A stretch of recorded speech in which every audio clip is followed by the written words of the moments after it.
As you watch the next two segments on the Muslim world, keep these questions in mind. How did Suleiman the Magnificent change the Ottoman Empire? Suleiman the Magnificent was the Muslim leader of one of the world's biggest empires. But, unlike other empires of the day, he let the people he conquered keep their own religions.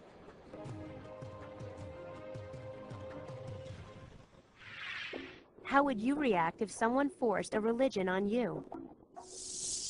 I don't think it's right for someone to tell you what to pray. I would be opposed to someone forcing their religion on me. I wouldn't really like that much because I would like to believe in what I believe in. I'd probably try to fight it if there are enough people against it. I wouldn't let them convert me to whatever religion they want to. What you believe in is like you, and uprooting that belief is like uprooting them as a person. I'm going to pray for what I pray and believe in what I believe.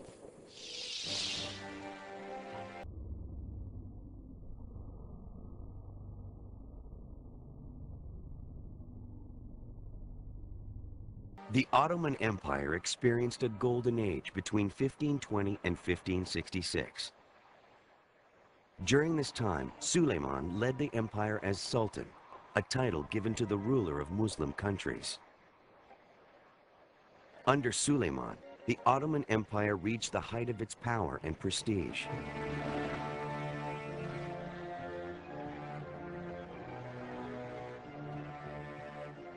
Suleiman turned the capital city of Constantinople, now called Istanbul in present-day Turkey, into the center of a vast Muslim empire that eventually spread to Central Europe, North Africa, and Persia, modern-day Iran.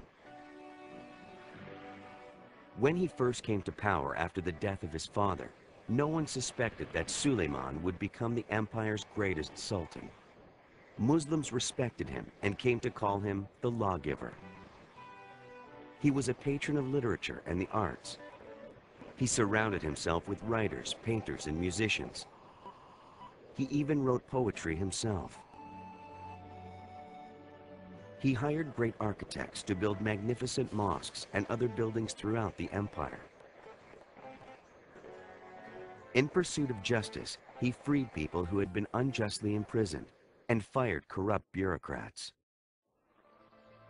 Many people living in the empire were captured slaves. Suleiman allowed some to move up within the ranks of society and government based on their merit and abilities. In fact, his closest advisor, Ibrahim, was a former slave. These new opportunities made the slaves extremely loyal to Suleiman. Suleiman's army was strengthened by attacks on conquered Christians that required them to turn over their young sons to the government. These Christian children were then raised and trained to become Muslim soldiers. The best soldiers joined the ranks of the Janissaries, the elite force of Suleiman's army. Janissaries had to convert to Islam, follow strict rules, display high moral standards, and swear allegiance to the Sultan. Suleiman's army used new military technology that contributed to its success.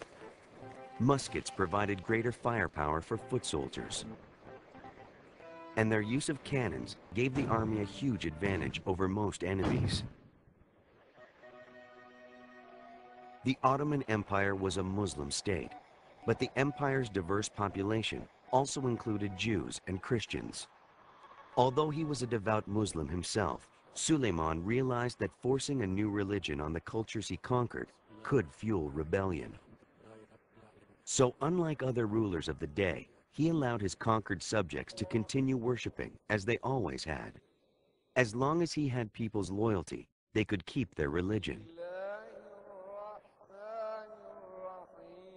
Muslims called Suleiman the lawgiver because he revised Ottoman laws and improved the justice system. He even made new codes governing the markets and traders that helped turn the empire into the richest in the world. His laws, like those of other Muslim states, were based on the Sharia, the religious law of Islam. By 1540, Suleiman ruled half the civilized world and had the other half trying to buy him off. Suleiman's military victories and enlightened rule led Westerners to call him Suleiman the Magnificent.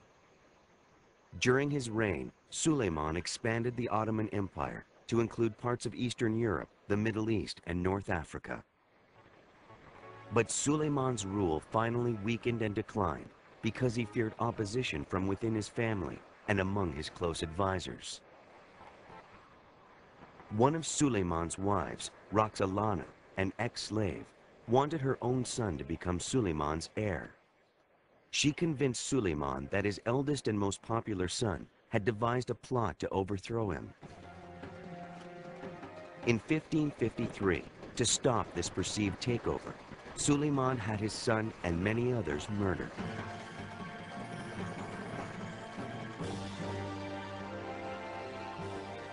Suleiman's rule never recovered from these ruthless actions. The poets he had supported so generously in the past now wrote about him with contempt. Perhaps racked with guilt, Suleiman turned to a life of private seclusion. In 1566, Suleiman, now an old man, led an assault on the Hungarian city of Szigetvar. The 72-year-old Suleiman would not live to see the battle's end. He died in his tent before his troops took the city. But Suleiman had succeeded in bringing prosperity to the Ottoman Empire.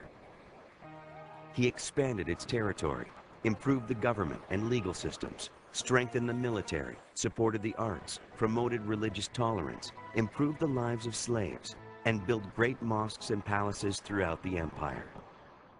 These achievements remain his greatest legacy.